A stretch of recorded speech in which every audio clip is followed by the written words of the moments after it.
The following review is intended for entertainment purposes and targeted for adult fans of the series. But this doesn't seem like not venting him as much as not trying to kill him.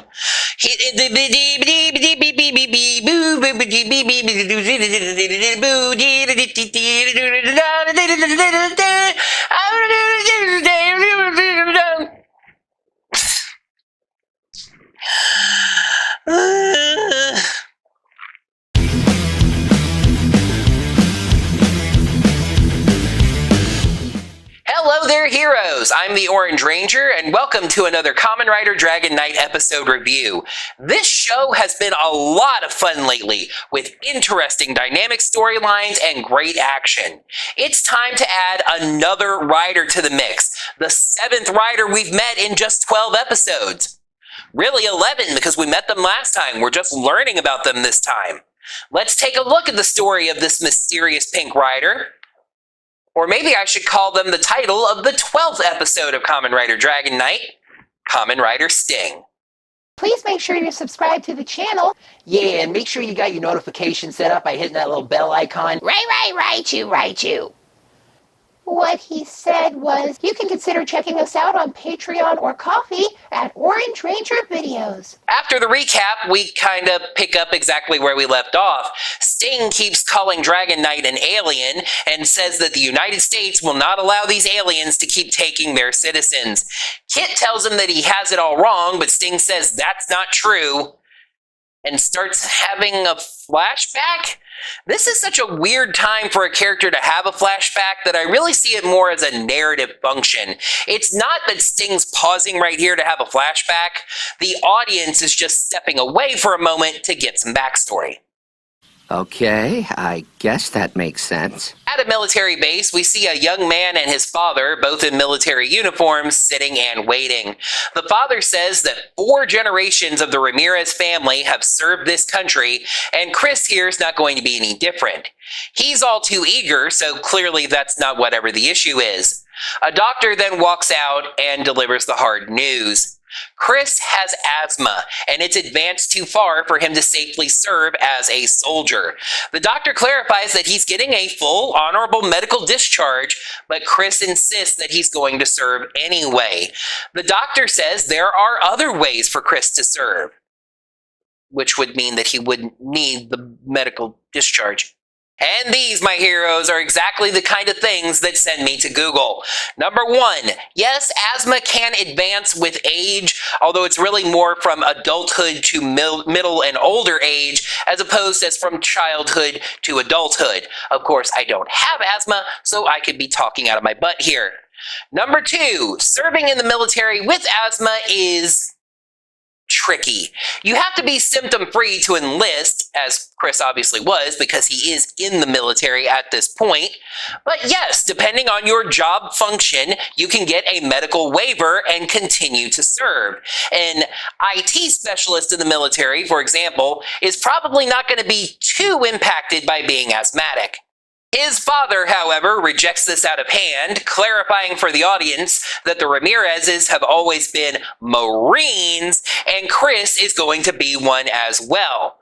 Now, I will say, my stepfather, may he rest in peace, was a Marine, and while he totally understood my utter lack of interest in serving in the military, the attitude overall definitely fits. Marines are very prideful about being Marines, and I'm not saying that's a bad thing.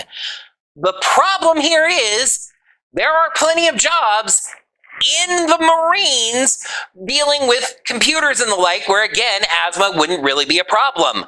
Chris could likely still be a Marine as a cybersecurity technician, for example. I looked this up. Get on with it! Yeah, that got a little bit rambly, didn't it? Chris tries to get his dad to calm down, but his dad slips in a little bit of Spanish, telling his son to siéntate as he steps aside to deal with this with the doctor. Siéntate means sit down, and while Chris does eventually do that, the South Floridian in me can't help but think that his dad would have gone with cállate instead. Be quiet. Moving right along, dugga-dum. Yes, okay, back to the plot. As Chris sits down and his dad and doctor move down the hall to discuss this more, who should walk out of a shiny glass door at the other end of the hallway but Zabiax in his best Men in Black suit. One more random little side note, but the Japanese DVDs are really caption happy. Zabiax gets a caption as Agent Simons with a little parenthetical that says Zabiax. Although the iPhone's Translate app said that it said Zybiax, so I will admit that we're getting a little lost in the finer details of military life here, but I do think it establishes some important details. Zabiax walks over and greets Private Ramirez. Private is the very first rank in the Marine Corps' enlistment program, below Private First Class. And looking this up, there was a distinct note that Privates First Class are not addressed just as Private. They're addressed as Private First Class or PFC. So what I'm basically saying here is Chris just enlisted with the Marines at the very first rank instead of going through an ROTC program and becoming an officer, and right off the bat finds out his asthma is too bad to continue. Zabiax pulls Chris aside, introducing himself, indeed, as Special Agent Simons. He says that he just heard about the discharge, once again saying that he just heard about something that literally just happened. Chris does not question this the way Brad did, probably a whole deferring to authority thing with the military, just saying that he doesn't really need a pep talk right now. Simon says, "This is not a pep talk, son. This is a job offer," and gives him the Sting deck. He explains that aliens from another dimension have invaded Earth, which, technically speaking, is actually just the truth, and a very select group of men and women, interesting, have been selected to fight them, which kind of directly makes this sound like a Power Ranger setup, actually. Chris eagerly volunteers, agreeing to keep all of this a secret, even from his father. We kind of skip over exactly what he would tell his father. He kind of needs to accept the military discharge to be available for this program, but at the same time, his dad seemed kind of obsessed with him joining the Marines, so we just go right back to the fight with Dragon Knight. Kid gets free and pulls his now patented listen to me trick, powering down his armor. However, this time it doesn't work. Zabiax is smart and advised Chris that the aliens would look human and power down their armor to try to appeal to their better nature. Sting grabs him, but then the Wing Knight and Thrust fight moves past their location. Kid gets free again and runs after them, with Sting chasing him. Wing Knight knocks Thrust down and has him sword point to the throat, transformed but still. You know, the preview said that Wing Knight would have issues venting another rider, but this doesn't seem like hesitating to vent him as much as hesitating to kill him. In the hesitation, Thrust kicks his sword away, then sees that Dragon Knight and Sting have arrived. Yes, Dragon Knight and Sting. Apparently, somewhere in the middle of running there, Kit stopped to transform again, and Sting allowed that. Thrust says that Wing Knight messed up, and he'll be back when his little friends are gone. Sting recognizes Wing Knight from description and says that his reign of terror is over attacking. I have to say really quick here, I think that Sting is one of the best themed riders of this bunch. His helmet has a sort of braid down the back like a stingray's tail, and his weapon is a stingray tail whip. Wing Knight is still hot and just starts fighting Sting, even as Kit insists that Sting is a good guy and to take it easy. Sting's asthma starts kicking in even transformed, and Wing Knight gets him pinned to the wall, making him stop to listen to them. At Zabiax's technocratic palace, Drew is looking around nervously. Zabiax pulls his classic move, suddenly appearing behind him. He says that Drew seems jumpy, almost like he has a guilty conscience about something. Drew says that he's been working on his plans and would rather be doing that or fighting than explaining himself to Zabiax, but fine. He's been talking to Thrust. He's been working on a new plan to get Dragon Knight back against Wing Knight. And he's been doing his homework on the other riders. Zabiax says that Drew left one thing out. betraying him. Drew says that's not true, but Zabiax demonstrates some clip show powers to show otherwise. The first one, though, is honestly a mistake. Zabiax says that he told Drew not to attack Dragon Knight, then shows a clip of him shooting Dragon Knight in the chest. That happened before Zabiax clarified that position. Anyway, he then shows him the conversation with Brad where he talked about betraying and destroying Zabiax and getting his life back. Drew tries to claim that he was just gaming Brad, but Zabiax has had enough, transforming. Strike leaps out of a portal, and several gel newts show up. They attack, with Drew fighting against them with a pipe for a moment. It occurred to me that this should be taking place in Ventara, so he could have just transformed anywhere, although maybe he didn't think he had time to do that safely. He escapes through the portal, but very cleverly holds the pipe against the walls of it until the gel newt runs into it and then escaping. Zabiax sends Strike after him. Time for the motorbike porn as Drew rides away for his life. Weirdly, they show a shot of a motorcycle cop hitting their siren and going after him, but after that one shot, we never see the cop again. Strike, despite having gone through the portal after Drew, is pursuing Drew in Ventara, seen in the reflection of windows on the street. He does finally jump out the windows of the building onto Earth, but we never see him actually land. Drew rides into a back alley, very conveniently parking his bike in a open moving truck with its ramp down, but nobody around it. Strike rides into the alley later, and despite seeing a moving truck that is closed with its ramp down, doesn't piece that together and drives right past. Over at Kit's place, Len and Kit try to tell Chris the truth, but again, Zabiax is smart. He told Chris exactly what the two of them would try to say, and Chris is not going to be fooled. He grabs his deck to transform, but then there's a knock at the door. Everybody freezes for some reason and allows Kit to go and answer the door. It's Maya checking in on Kit, but the distraction allows Chris to jump into the top of the coffee table's glass top. He apparently didn't flee to Ventara or just used that as a little route around to get right back to Earth. Kit and Len give chase on their bikes and ride through traffic. There is no traffic on Ventara.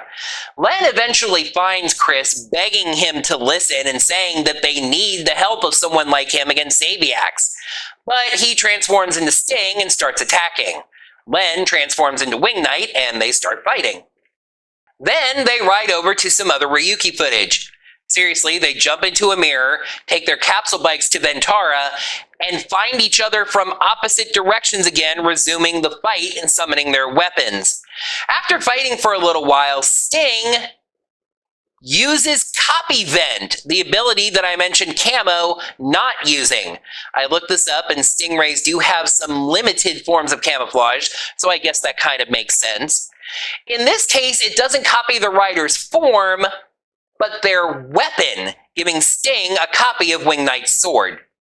Wing Knight is somehow flummoxed by his own weapon, and Sting takes the advantage. He even activates his final vent, his stingray creature gliding down, and him jumping on top of it like a glider, and crashing directly into Wing Knight, and knocking him back, and nothing happens. There's no explosion. Wing Knight gets knocked down, but Torque's final vent, this is not. They just keep fighting. We're gonna get you. Sting's asthma kicks in again and he collapses to his knees. Wing Knight recovers and takes advantage, firing off his own final vent. However, just before the attack lands, he shows the ability to cancel the attack, landing right in front of Sting, untransformed. And then he just walks away. Sting recovers, also untransforming, and clearly thinking about the encounter. The final scene of the episode feels not only tacked on, but like it should have been in the previous episode. We see Brad in his apartment watching his old races. He starts flashing back to the various conversations he's had with Zabiax, yes, including the one where Zabiax said that he can vent or be vented, meaning that this is placed in the right episode. It just feels more like a flashback than an actual moment. He finally grabs his thrust deck and says that he never loses. And that's it. Deal the cards. Episode 12, Kamen Rider Sting. Pros: Sting has a heartbreaking backstory, the fun of evil twisting around on itself, and Zabiax being Zabiax. Cons: Drew's moral standing is kind of unclear, Sting's asthma kind of undercuts his toughness, and I don't have a third con. At this point, it's hard to imagine this show scoring below a 4. Kamen Rider Sting gets 4.75 cards out of 5. Thus far, the backstories of the human riders have not been terribly sympathetic. Incisor was a whiny rich kid, and Camo was a cheating fighter.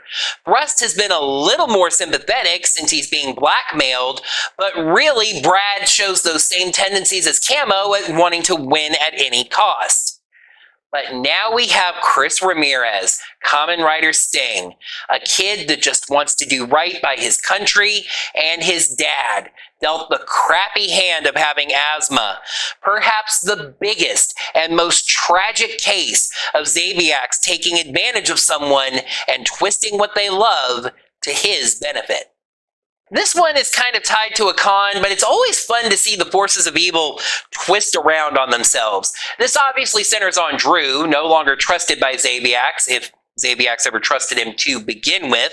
It's satisfying to see Drew deal with the consequences of his actions, and there is still some mystery at this point as to whether this will open Drew's eyes, or if he's still just out for himself.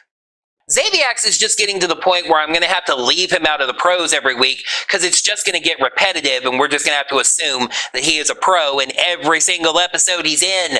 Just every week with incredible performance after incredible performance.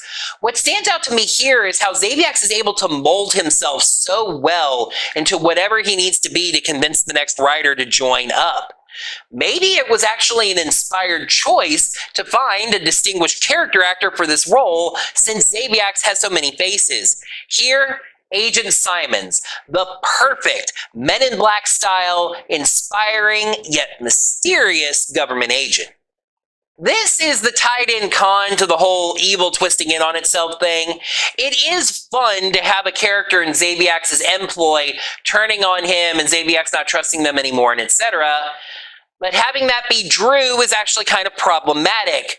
Drew's entire thing is deception. When he told Zabiax that the whole help me to destroy Zabiax thing to Brad was a deception, that he was gaming him, I could believe that. Drew's whole thing is deception. I thought that was what was going on from the beginning. Having asthma be the thing that holds Sting back contributes to his tragic backstory. The problem here is that they would remind us of that at inopportune times. Sting is coughing and wheezing even while kicking Wing Knight's butt. I guess it does serve as a reminder of that weakness, but we do want Sting to be at least a little intimidating while he's trying to decide whose side he wants to be on. But yeah, that's it. No third con. This episode was another incredible one.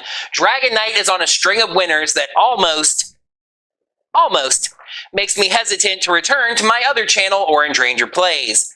But yes, at this point I do need to hop back over there and get started on a brand new gaming adventure. But I will be back, so let's take a peek at the 13th episode of Kamen Rider Dragon Knight, Thrill of the Hunt. Chris begins to doubt Zabiax's story when the facts don't match up.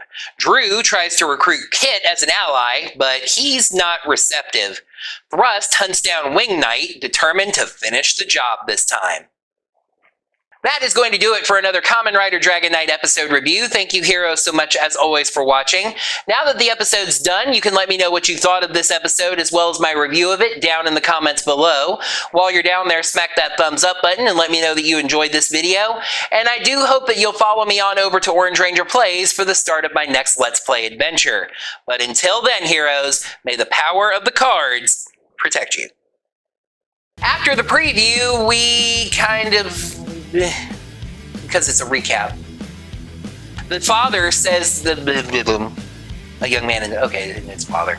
I did get that, was it two? Okay. Number 2, serving in the military. Oh yeah, I said I was gonna throw in there that yeah.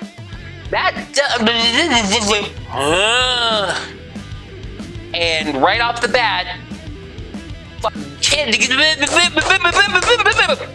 but Zabiak shows up some clips,